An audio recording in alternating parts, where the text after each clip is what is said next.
Hi everyone, and welcome to Sports Watch. If you like the content, please press the bell icon for further notifications and like, share, and subscribe to the channel. Jon Jones and Tom Aspinall are currently engaged in a war of words, and it all centers around the heavyweight championship of the world. Ever since Jon Jones came back after a hiatus of 3 years to become the heavyweight champion of the world, he hasn't been active. There is no disputing the fact that Jones is the greatest fighter in the history of combat sports.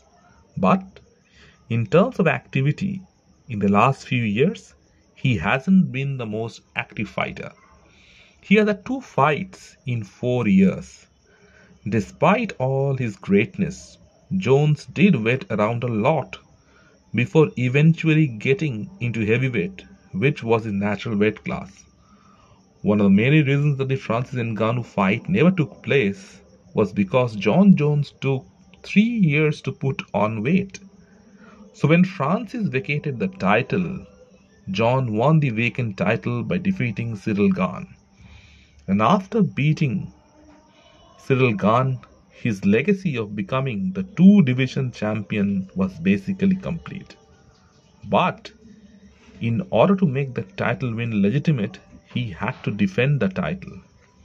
So who does Jones choose to defend the title against? A 40-year-old Stipe Miocic. Stipe is considered by many to be the greatest heavyweight champion the UFC has ever had.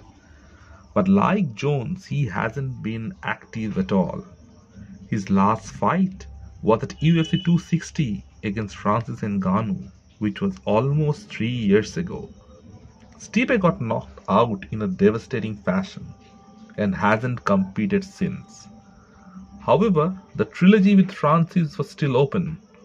Stipe Miocic is one of the few guys in the world who holds a dominant victory over Francis Ngannou. He mauled him for 5 rounds, which no one had been able to do previously. So the trilogy with Francis had made all the sense. In the Jones and Ngannou build-up, which lasted for a couple of years, Stipe was the one who was left behind.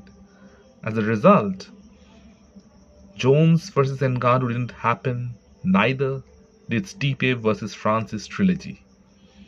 Those are 2 huge legacy fights for the fighters involved, which never took place. So how does the UFC compensate Stipe? By booking him against Jon Jones.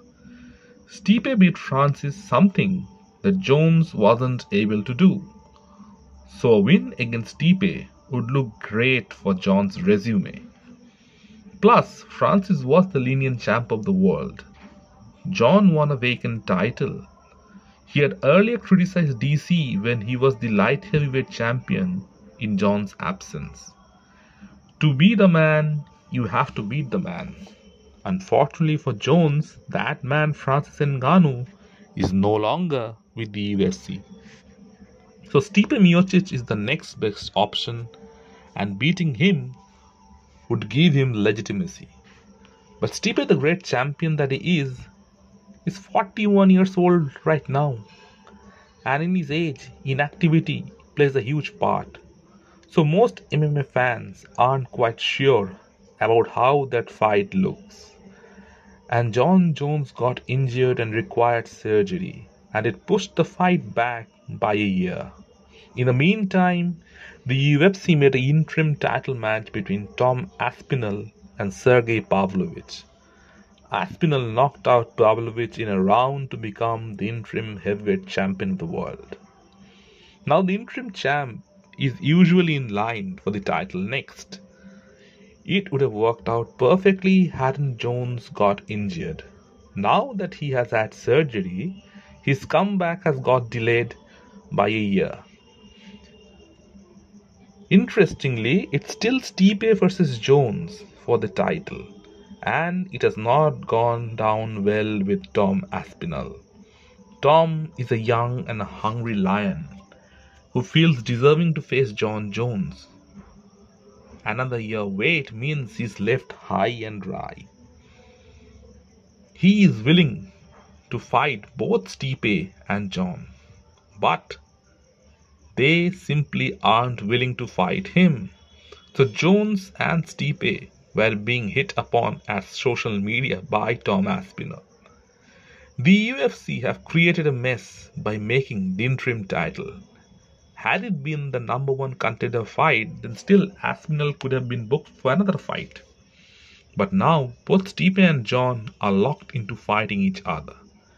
It's understandable as it's a bigger fight. But what separated the UFC from boxing was the best always fought the best, and the politics of the sport were kept aside. But now it's the same as boxing. The UFC are protecting their one last star in Jon Jones from a young and hungry Tom Aspinall. Jones signed a huge contract before his heavyweight debut, and both him and the company intend to make the most out of it. So in a way, would it be safe to say that Jon Jones ducked Tom Aspinall? Let me know in the comment section what you feel, and if you like the content, please like, share and subscribe to the channel.